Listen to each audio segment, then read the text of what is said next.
సంతానలేమితో బాధపడుతున్నారా? 899 రూపాయలకే fertility assessment package. వివరాలకి సంప్రదించండి. నమస్తే రమగారు. నమస్తే జయ. రమగారు, ముక్కోటి ఏకాదశి దగ్గరలోకి వచ్చేసాం. చక్కగా ఉత్తర ద్వారాలు తెరుస్తారు, స్వామివారిని దర్శించుకుంటాం కదండి. మేము ఒక సంవత్సరం భద్రాచలం వెళ్ళాం ముక్కోటికి. ఎన్నేళ్ల క్రితమో మా పెద్దబాబు ఉన్నారు, 1991లో 90లోనో ఏమో, ఏనాడో. తర్వాత ఎప్పుడు నేను ఏ క్షేత్రానికి వెళ్ళే సాహసం చేయలే, కొంచెం తక్కువే. ముక్కోటి ఏకాదశి మామూలుగా మనకి ఏకాదశులు అన్నీ విశేషమైనవి. అవును, ప్రతి ఏకాదశికి దానికి ఒక ప్రత్యేకమైన పేరుంది, ప్రత్యేకమైన విశేషము. నెలలో ఆ రోజున తప్పకుండా ఉపవాసం చేయటము, తర్వాత ఏదన్నా దానం చేసుకోవటము, జాగరణ చేయటము, ద్వాదశి నాడు పారణ చేయటము విధానంగా చేసుకుంటాం. ఏకాదశి రోజు దానం కూడా ఉంటుందా రమగారు? చేసుకోవచ్చు అమ్మా, మంచిది.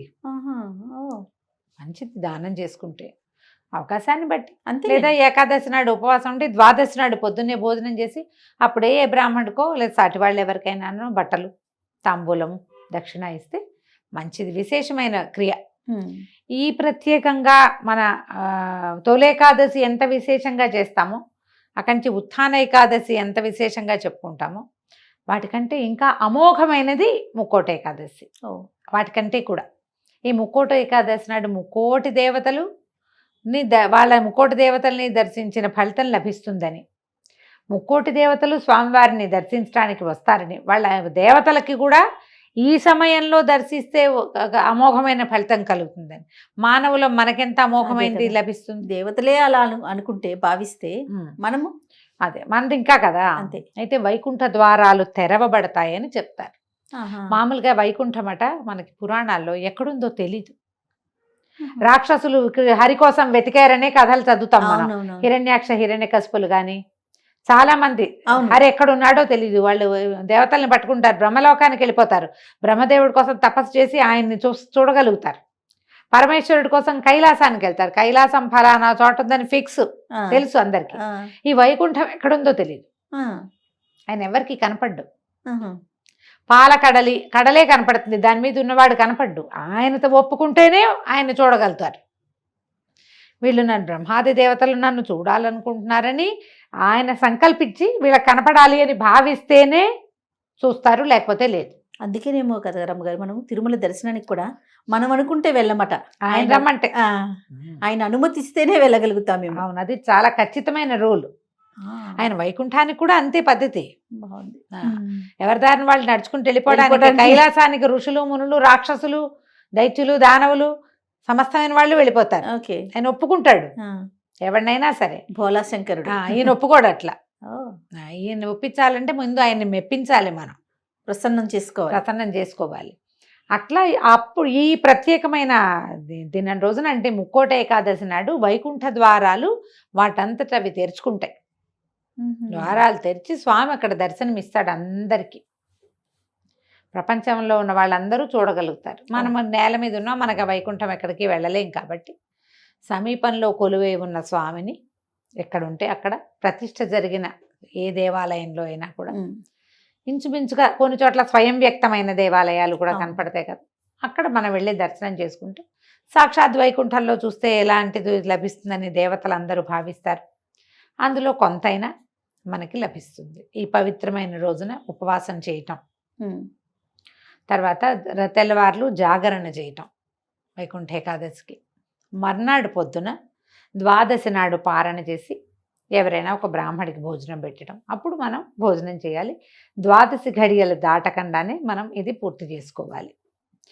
ఏటా చేసేది. ఇదివరకటికి మనకి ఇప్పుడు వచ్చిన తేడా ఏంటంటే, ఇదివరకు ఏదో ఒక గుడికి వెళ్ళి ఒక దర్శనం చేసుకున్నట్టు, చేసుకోకపోతే ఇంట్లోనే ఒక దండం పెట్టుకున్నట్టు.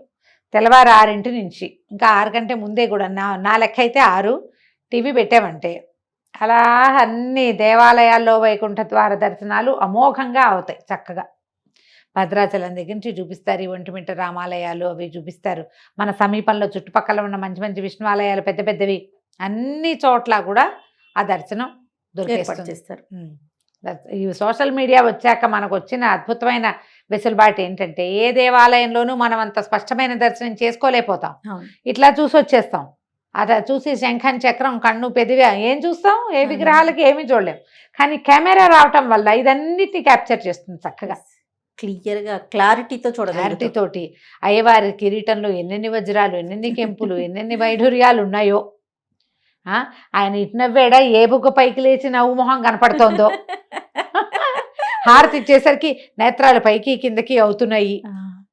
అన్ని ఎన్ని చూడగ- చూస్తున్నాం, అబ్బో. నిజంగా అమ్మగారు, నిజంగా చాలా బాగా చెప్పారు. చాలా దేవాలయాల్లో మనకు అసలు మనం అలంకారమే చూస్తాం. ఇప్పుడు అక్కడికి వెళ్తామా, మైసూరు చాముండి, ఆ, అసలు చాముండి అమ్మవారు అది ఏమిటో తెలీదు, అవును. ఊరికే అలా చూసి వస్తాం. చిట్టి ప్రతిమ అమ్మవారి బుజ్జి ఇంతే ఉంటుంది. అలంకారం ఎంత ఉంటుంది, కన్ను పొడుచుకున్న అదేమిటో తెలియదమ్మా. అవును, అక్కడ 5 నిమిషాలు 10 నిమిషాలు నుంచుంటే ఏదో ఒక రేఖా మాత్రంగా స్వరూపం కనిపిస్తుంది. కనపడుతుంది. మన కెమెరా వచ్చాక ఆ చిట్టి జేజి ఆవిడ కళ్ళు, ముక్కు, మూతి, పెదవులు, నవ్వు, అన్నీ చక్కగా చూడగలుగుతాం. చక్కగా పువ్వు కాయ ఏమేం పెట్టారో అవన్నీ.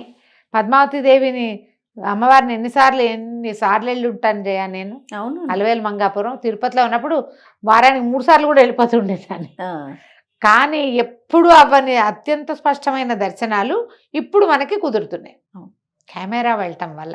అసలు చక్కగా చిన్న సొట్టలున్న విగ్రహం, స్వరూపము, నేత్రాలు, మధ్యలో ఈ అభిషేకం చేస్తారు. అభిషేకం చేసినప్పుడు ఇట్లా నేత్రాల స్వరూపం కనపడుతుంది. మామూలుగా అంత స్పష్టమైన ముఖ కవళికలుగా మనకు తోచవు, కానీ ఈ పసుపు నీరు గంధం నీరు పడేసరికి స్పష్టత రేఖలు కనపడుతూ ఉంటాయి క్లియర్గా. ఎంత లక్షణంగా దర్శనం అవుతుందో. ఎందుకు ఎక్కడికైనా పరిగెత్తడం, హాయిగా టీవీ పెట్టి కూర్చుని చకచక పని చేసేసుకుని. నేనైతే 100% టీవీ దగ్గరే ఉంటా జయ. కళ్యాణాల వేళలప్పుడు అన్ని కళ్యాణాలు నేను టీవీలోనే చూస్తా. ఇంక అక్కడికి పరిగెత్తుకెళ్దాం అయితే ఉండదు, పరిగెత్తుకెళ్దామని. కానీ ఎప్పుడైనా సరే క్షేత్రంలో దర్శనం, సన్నిధిలో ఉండటం అనేది మహాద్భుతం. మహాద్భుతం. జీవితంలో 1-2 సార్లు చేస్తే చాలా ప్రతిసారి పరిగెత్తక్కర్లా. అది ఓసారి వెళ్ళి ఒక్కసారైనా మనం సన్నిధిలో ఆ అనుభవాన్ని, ఆ అనుభూతిని మనం స్వయంగా ఆ మంత్రం చెవిన పడ్డాం, ఆ క్రియ మనమే నేకడైతే కంటితోటి, వాడెవరో కెమెరాతో తీసింది మనం చుట్టం కాకుండా చూడాలి. మన ప్రెజెన్స్, మన ఆత్మ అక్కడ ఏమవుతుంది, అది మన ఆరా పుల్ అవుతుంది మంది. మన ఆత్మ పరమాత్మకి దగ్గర అవుతుంది. అవును, ఇది మంచిదే. కానీ మనకున్న అవకాశాన్ని వాడుకోండి. ముక్కోట ఏకాదశి అత్యద్భుతమైన ఏకాదశి. ఒకవేళ ఇన్ని ఏకాదశుల్లో ఈ నెలకు వచ్చేటువంటి 2, 2, 12, 24 ఏకాదశుల్లో మీరు ఏ ఏకాదశి నాడు ఉపవాసం ఉండకపోయినా, మీకు కుదరకపోయినా, ముక్కోటి ఏకాదశి నాడు ఉపవసించండి. కనీసం అన్నం మానేయండి. ఇంకేదైనా భిన్నం తినండి. మాత్రలు వేసుకుంటారు, మందులు వేసుకుంటారు, పని చేసుకుంటారు, అలసిపోతారు, కాబట్టి ఆకలికి ఉండలేరు. చిన్నపిల్లలు ఉన్నారు, మీకు పెద్ద వయసు ఉంది. ఏ కారణమై ఉన్నా కూడా ఏదైనా ఒక భిన్నమైంది తినండి. ముక్కోటి ఏకాదశి నాడు సాధ్యమైనంత తక్కువ మాట్లాడండి. వీలైనన్ని సార్లు హరినామస్మరణ చేసుకోండి. ఏదో టీవీలో అది మోగుతుంటే కనీసం ఓసారైనా కన్ను దాని మీదకి వెళ్తుంది. ఏదో గోవింద నామాలు కానీ ఏమైనా అట్టి పెట్టుకోండి, అవి వింటూ ఉంటాం. భగవన్నామస్మరణ చేయటము అత్యద్భుతమైన ఫలితాన్ని ఇస్తుంది. నువ్వు చూసినా చూడకపోయినా, గుళ్ళోకి వెళ్ళినా వెళ్ళకపోయినా, ఉపవాసం చేసినా చెయ్యకపోయినా, నామస్మరణే, భగవన్నామస్మరణే అత్యద్భుతమైన ఫలితాన్ని ఇస్తుంది ఈ కాలంలో. వీలైనంత నామస్మరణ చేసుకోండి. అవకాశం లభిస్తే ఏదైనా ఒక దేవాలయానికి వెళ్ళి దర్శనం చేసుకుని రండి. ఏకాదశి ఎలా వచ్చింది, ఎట్లా అనేది మనం ప్రతిసారి చెప్తూనే ఉన్నాం.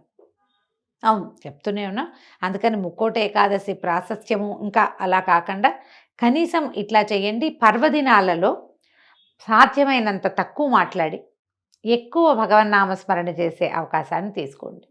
ఈ 10వ తారీఖు మొత్తం ఉపవాసం ఉంటే 11వ తారీఖు ఉదయం 12 గడియలు దాటకుండా భోజనం చేయండి.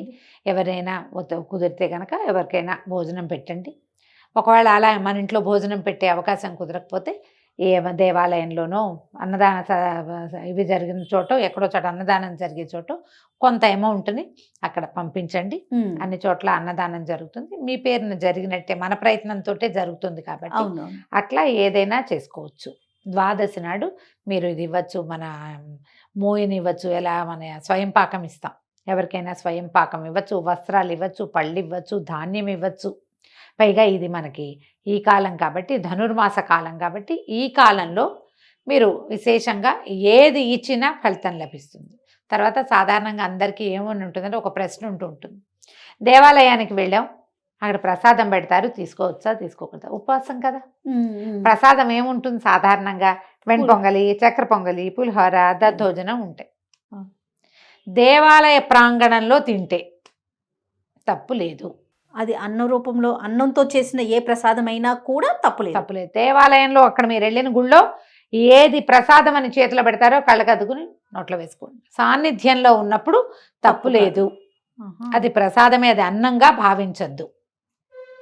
స్వామివారి ప్రసాదం వారికి నివేదింపబడింది, సూక్ష్మాంశంలో స్వామి గ్రహించింది, అది పవిత్రమైపోయినట్టే. దానికి బియ్యపు భావన అవి ఏముండవు. ఇంకా ఆలోచించకుండా ప్రసాదం తీసుకోండి. మీరు ఇంటికి తెచ్చి కవర్లో ఇది తింటే మాత్రం తప్పు, అది చెయ్యొద్దు. సన్నిధిలో తీసుకోవచ్చు. ఓకే, చేతులు మారితే దాని రూపం మారిపోతుంది. లోపల అయితే మాత్రం తప్పకుండా తీసుకోవచ్చు. ప్రసాదంగా తీసుకోండి, ఫలహారం చేయొచ్చు. చక్కగా ఈ ముక్కోటి ఏకాదశిని సుసంపన్నం చేసుకోండి. ఏడాదికి ఒక్కసారే వస్తుంది. తప్పకుండా రమ్మగారు. ఎక్కడ కుదిరితే అక్కడ దేవాలయ దర్శనం చేసుకోండి. అయితే రమ్మగారు, అన్నం మాత్రం తీసుకోవద్దు, ఇంకా తప్పకపోతే భిన్నంగా ఏదైనా తినండి అని చెప్తా ఉన్నారు. దీనికి ఏమైనా ప్రత్యేకమైన కారణం ఉందా? మురాసురుడిని సంహరించడానికే ఏకాదశి శక్తి బయటకు వచ్చింది స్వామివారిలోంచి. ఆ మురాసురుడు బియ్యంలో దాక్కున్నాడని చెప్తారు. అందుకని ఏకాదశి నాడు ఈ బియ్యం తినకూడదు అని. అందుకే ఈ కథ అంటే మనకి పురాణోక్తమైన గాథ అయితే ఇదే. అందుకు తినకూడదు. నేను అనుకుంటా జయ, ఊరికే లోపాయికారిగా చెప్పడం అన్నమాట ఇది. నెలలో 15 రోజుల్లో ఒక భాగం, రెండో 15 రోజులు రెండో భాగం కదా, అంతే. కనీసం 2 సార్లైనా నువ్వు తినేది మానేయాలేమో ఆరోగ్యానికి.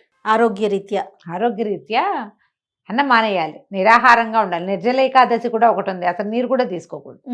సాధ్యమైనంత లిక్విడ్ డైట్ మీద ఉంటే హెల్త్కి మంచిది. అవును అవును, మానవులు ఆరోగ్యంగా ఉండడానికి ఇది ఒక విధానం.